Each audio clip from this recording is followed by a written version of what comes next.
Hello, welcome to White Birch Tarot. This reading is for Thursday, October 12th and Friday, October 13th. I'm just about ready to become hysterical because I keep messing things up. That's a great way to sell yourself, isn't it? Oh, look what I'm doing here. This is supposed to be standing here instead of me showing you my books that I piled up, because I'm like, how am I going to hold this up and point at the same time? I just wanted to talk about the astrology. Are you feeling it? I'm feeling it. It's so massive. It's such strange energy. Things are moving. Things are moving. So ignore the scribbles over here for now, because I messed up, and the first time I started talking, I had my birth chart on there, which is not what I wanted to do because it had my whole information over here. So anyway, I messed everything. And you can tell, see these things that I drew in pen? Those are supposed to be straight lines. That's how I draw. Okay, I'm not an artist. I am not an artist. What this is this, I printed this out last night. Well, I didn't actually just print it out, but I put in the info last night. This is where the planets were like last night at this time. So I'm doing this it's like Thursday morning at like 2 in the morning or 2:30 or whatever. Thursday, okay. So I just wanted to show you a few things. Namely, that the big thing is that see that little mark there? That's supposed to be a D. It looks like a moon. It's not. It's a D. Pluto. That's not how I draw Pluto, but that's how this is from astro.com. That's how they draw Pluto. Pluto's at the tail end of Capricorn. As you can see, that's where the line is. That's the line for the house. That's the line for the sign. Anyway, Pluto's at the tail end of Capricorn. Finally, it went direct. It's the first outer planet to go direct. All the rest of the outer planets are retrograde, which is making everything just feel weird. Pluto went direct, which I think is interesting in light of the fact that we have yet another war, which is horrible in this day and age that we still have war. Can't believe it. Pluto topples governments, and it's very destructive, but it usually topples things that need to be toppled. But people not by war. I can't even think of it. It's just sickening. Anyway, Pluto's moving direct, and I can't wait for Pluto to get out of Capricorn because it's sitting right on top of my Sun conjunct Chiron, and I'm just sick of it. So it's going to be in Capricorn until I think January or February. Then it moves out. Then it moves back in again next spring for just a couple of months. But anyway, Pluto's going direct. He's the god of the underworld. He is speaking in, what did I write down? Is it a sextile? Yeah, 60 degrees. Is that correct? Yeah. Mars is, this is deceiving. Mars is actually on the other side of this blue line tonight. Mars just moved into Scorpio. Okay, Mars used to rule Scorpio. Now Pluto rules Scorpio. So these two are in a 60-degree angle, which is called a sextile, which is positive. They're in conversation, and they used to rule the sign of Scorpio, which is the personal unconscious. It also rules other things like intimacy and sex and other people's money.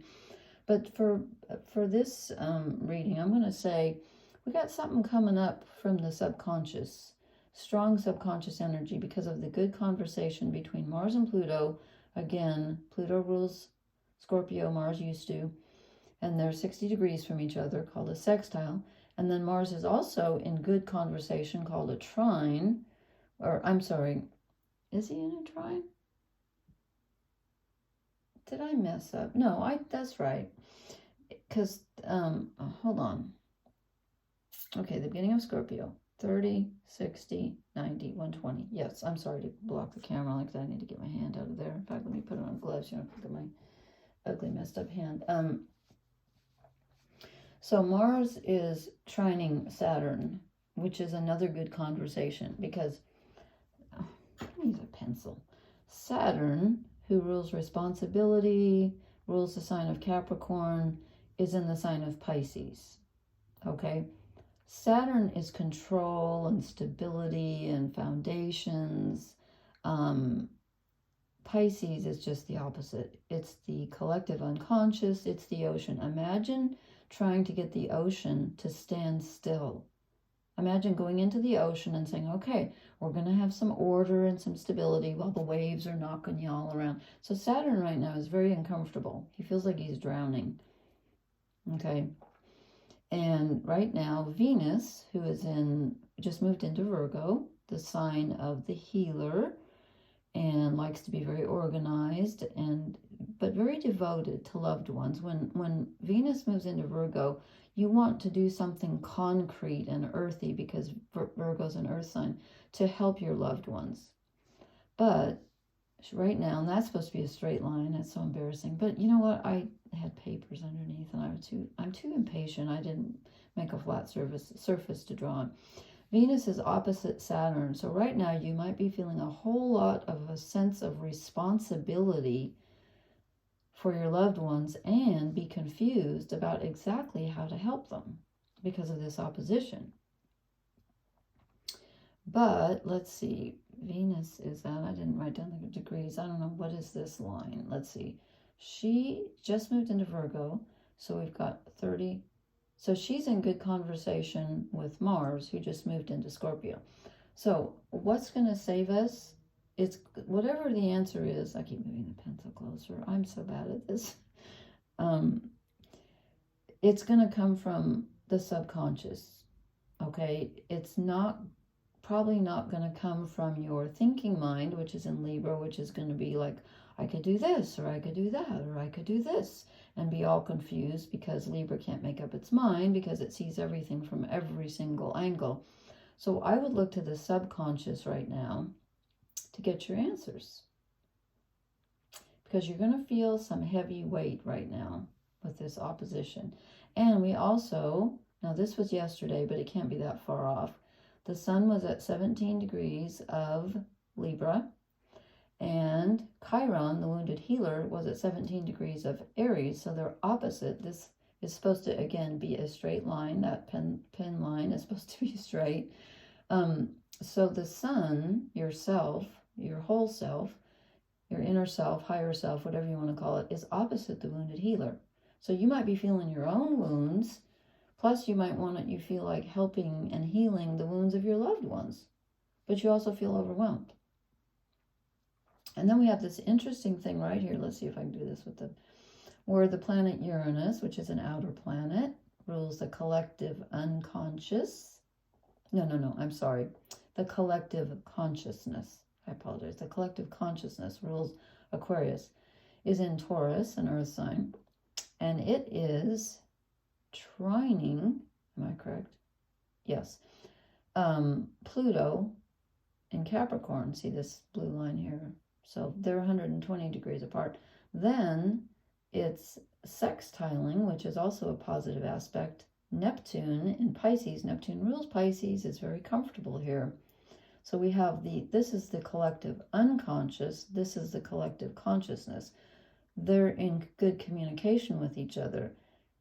And I just learned this tonight, because Neptune is also 60 degrees from Pluto. And this is called, oh God, what was it called? A magic trine? A mini trine. I didn't write it down. Okay, it's not a grand trine. I think it was called a mini trine. And there was another name for it too. I'll look it up and tell you next time.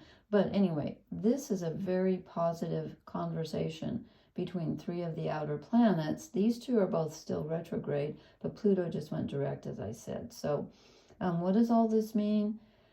It means a lot. It just means that there's so much going on in the collective consciousness and unconsciousness right now, that things that were hidden, because Scorpio, which is ruled again by Pluto and used to be ruled by Mars, Scorpio rules the unconscious. Things that were hidden are coming to light.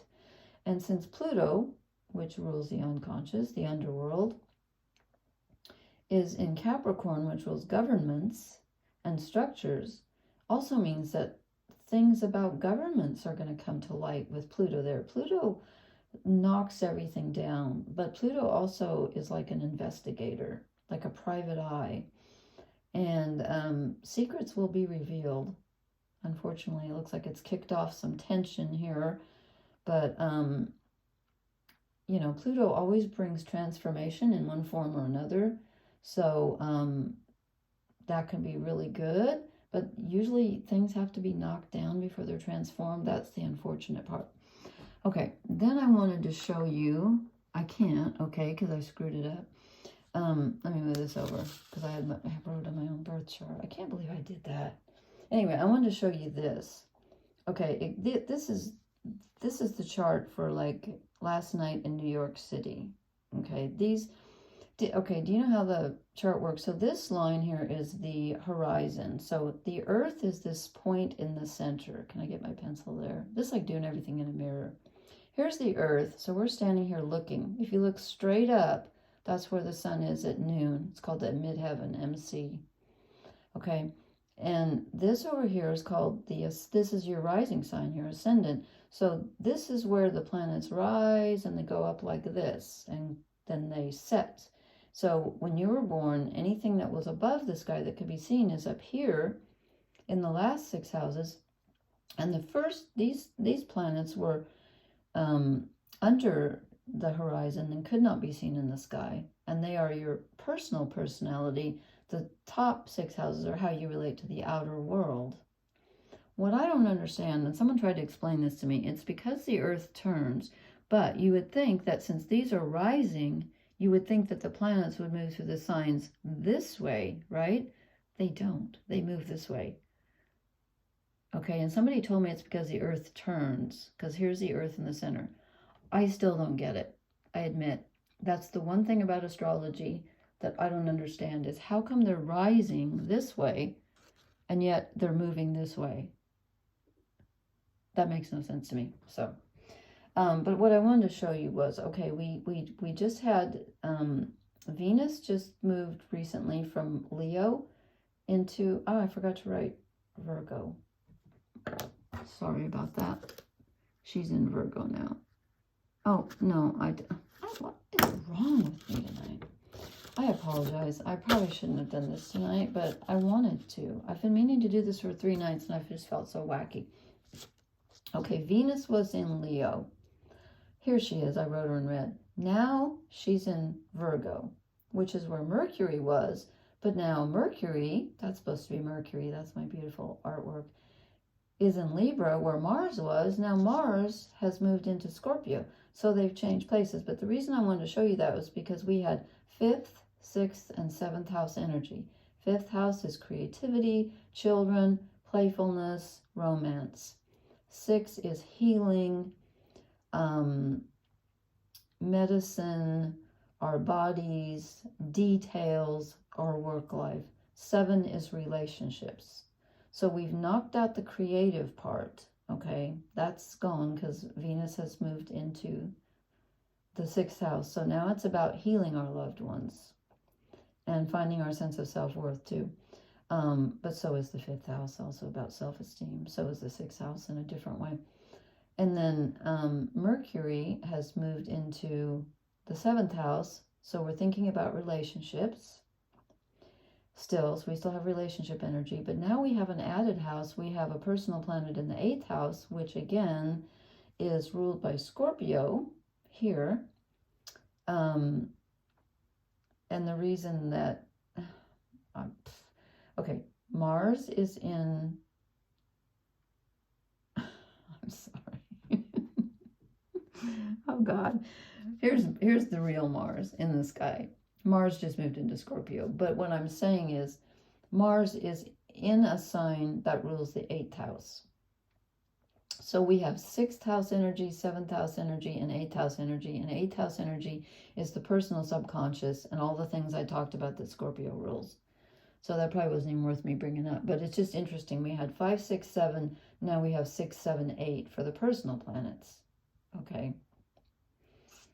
You're like, so, okay. I don't know. This energy's got me all messed up, and I'm not quite sure why. Except I'm blaming Pluto landing on my Sun Chiron conjunction. So that's the astrology. That probably just was more confusing than it was even worth, honestly. I'm just... Anyway, I just thought I would do a reading, and I asked what Pluto going direct and Mars moving into Scorpio, what is that going to bring? Okay, so first I drew the Nine of Swords. We have had this card about, what, 8 million times now? This is mental worry. I was hoping that this would be gone. It was gone for like one reading. Now it's back again. So we're still anxious. And of course we're anxious because I think everyone on the planet is anxious right now. This is an anxious time, so you're not alone. And then we have, this is Saturn, I believe, in Pisces, because we have the Seven of Cups, and this is the fantasy energy. We don't know whether we're coming or going. We're like, well, I could do this. And this is also Mercury and Libra energy. I could do that. I don't even know what to hope for. I'm not sure what's going on. She's like, help, help. You know, I don't even know what to ask for. I don't even know what to ask for. We've got the new moon coming up. I didn't even write that down. Shame on me. Is it on the, what day is today? The 12th. We've got a new moon coming up in a couple days. I think it's the 16th. I'm sorry to be such a mess. This is me tonight. I'm like, help. I don't know what I'm doing. I'm so not good at promoting myself. I'm really actually good at this. I promise you I am. It's just the energy is really wacky. And when you're an intuitive, you feel it. Okay, so we get the Chariot. In this version of the tarot, we're being pulled in two different directions, which doesn't surprise me at all. It doesn't surprise me at all. We're moving forward, and we want to move forward, and things are moving forward, especially with Pluto moving forward, and, you know, Mars changing signs. We are moving forward. Unfortunately, we feel like we're being pulled in two different directions. So what do? Okay, we have to take agency. We have to take control. And what can we control? Ourselves. That's all we can control. We can control what we think about. Some people say you can control your feelings. I disagree. I think I said that last time. But we can certainly control how we express them. And I've been feeling very triggered lately. Next door neighbors just told me they're cutting down a bunch of huge old trees. I'm sick to my stomach. I actually cried. They're going to cut down my favorite tree. It's not my tree, but it's in a woods that we both share. And as far as I'm concerned, they're my trees because I love them, and these people don't even care. But anyway, that's neither here nor there. But we can choose how we express our emotions. I don't know why I feel like tonight, if that were me, that would be a different finger. But truly, this is time for us to, the world around us may feel very crazy, and it does. But this is the time for us to stand in our power and say, I'm not going to let that affect me. I'm going to go within, or whatever you do that gives you a sense of control. And again, not control over others, because you're not going to get that, but control over yourself and deciding, what do I want to manifest for myself and my loved ones? That's what that's telling us. Okay, great. We get the Emperor. This is Aries energy. I was talking about the nodes of the moon. The north nodes, which is where we're headed, is in Aries, the north node of the moon. I don't know it's node or nodes. I should know that by now. The north node. Anyway, it's in Aries, and this card is the Aries card. So we have the capability, we have the masculine energy in our hands. We have the world, and we have the thunderbolts. This is Zeus sitting on his throne. We can do this. We can do this, but we've got to be solid in where we stand. We cannot allow ourselves to be, pulled hither and thither by all the stuff that's going on around us. No matter what people are doing around you, whether it's on a global scale or on a personal level, you must not be moved. You must stand in your own power. Okay, the Wheel of Fortune. Things are getting ready to change. If you're on top of the world, hang on, because things may get a little rocky. If you're feeling like you're this poor person underneath who's barely holding on, then you're in for some good fortune, because things are changing. And I think you can feel that. We have 2 eclipses. We have an eclipse. Let's see. We have a solar eclipse. What do they call it? Annular, where that's called that ring of fire. Is that on the 14th or the 16th? I'm so sorry I didn't look that up. I will post about that. That's a big deal. That is in Libra. Okay, the sun and moon are coming together in Libra, and the moon is going to block out the sun. So we're having that eclipse, and then on the 28th of October, we have a lunar eclipse in Taurus, I believe, which is where Uranus and Jupiter are right now. In fact, I think the eclipse is going to be conjunct Jupiter. Jupiter magnifies everything it touches. So October is a hugely important month for change. So if you don't like the way things are right now, maybe that's, maybe we're headed for better fortune. Honestly, I pray that we are. I think we are. You can be, but you're going to have to be strong and stand in your power. 5 of Pentacles, we feel like we're going it alone. And also this is, it's a feeling of isolation and like I have to do everything by myself and I feel so alone. But sometimes it's choosing your own path. Sometimes it's turning your back on tradition and saying, you know what, that just doesn't work for me anymore. That just doesn't work for me anymore. I'm going to take a different path. I'm going to choose my own path, even if it's lonely. Okay? And with all that stuff coming up from the subconscious, I can see that happening. And we end on a really great card, I think. And this is also Aries energy, because the Fool is the beginning of the tarot. It's 0. The card, they don't put the numbers on this deck, but it's 0, which is like infinite possibility. Dawn is breaking over the horizon. The Fool is just beginning his journey. Be careful. Look, he's stepping off a cliff, like literally. So, because he doesn't know anything. He's the Fool. He's innocent. But sometimes you need to regain that sense of innocence when everything around you just feels so... You just look at the world and you go, are you serious? Sometimes that innocence can serve you. But you also don't want to do anything stupid. So I would say don't do anything in haste. We need to be grounded right now, but we got a lot of good earth energy. So hopefully we can be. Hopefully we can be. But with Mars and Scorpio, things can get kind of dark. But Mars likes being in Scorpio because he used to rule it. So he's in the underworld, but he's cool there. So.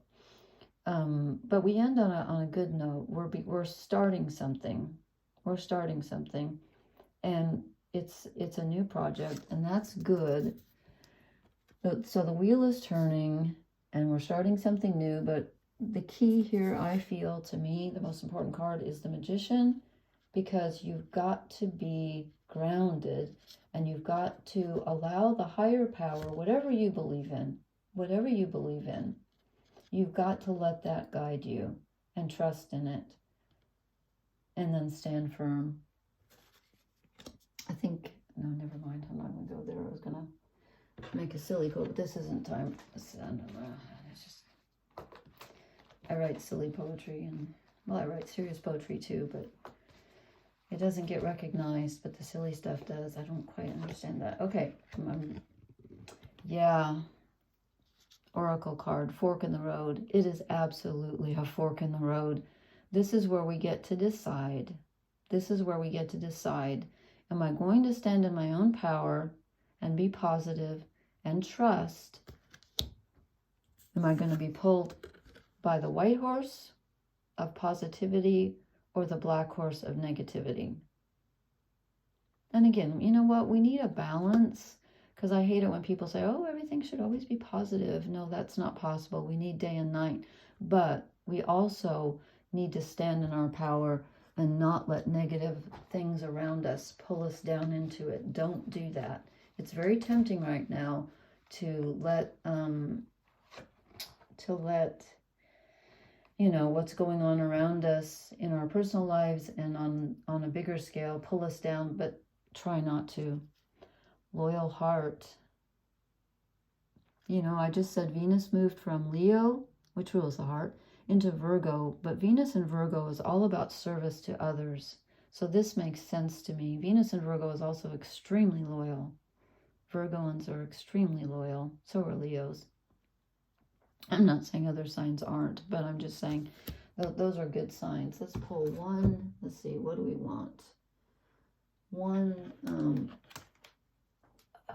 I haven't done my animal spirit cards for ages, so I'm just pull one fairy, because I think with Pluto going direct and all that, I think it calls for, yeah, the fairy of growth. Number 33, the fairy of growth. We need this. We need this, but remember, growth doesn't always feel good.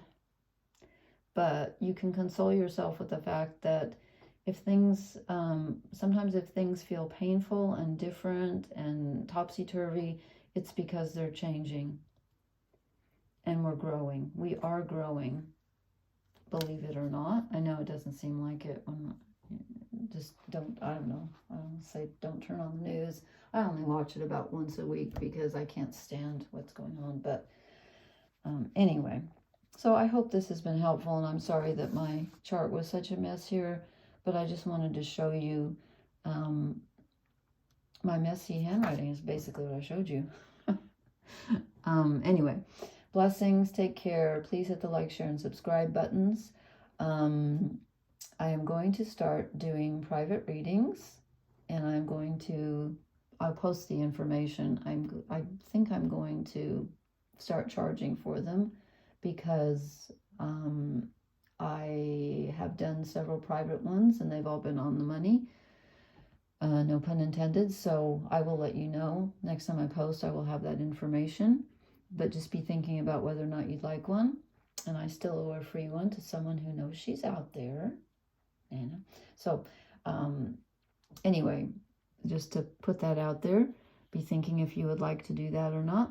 And I will post the actual information in the comments, and probably not for a couple days because I'm still working out the details with PayPal. So, but I won't be exorbitant like some people are. Not that I'm putting people down. I'm not. I shouldn't have said it that way. I think people should charge whatever they feel like, you know, whatever they feel like they should charge. That's totally up to them. I don't even know why I said that. It's just that, I don't know. Never mind. I have a thing about money. That's my problem. Okay. Blessings. Good night. If I knew how to edit, I would edit that last part out, but I don't. So, please take care, everyone. We'll get through this together, and good night. Oh, and don't forget to hit the like, share, and subscribe buttons. Thank you. Good night.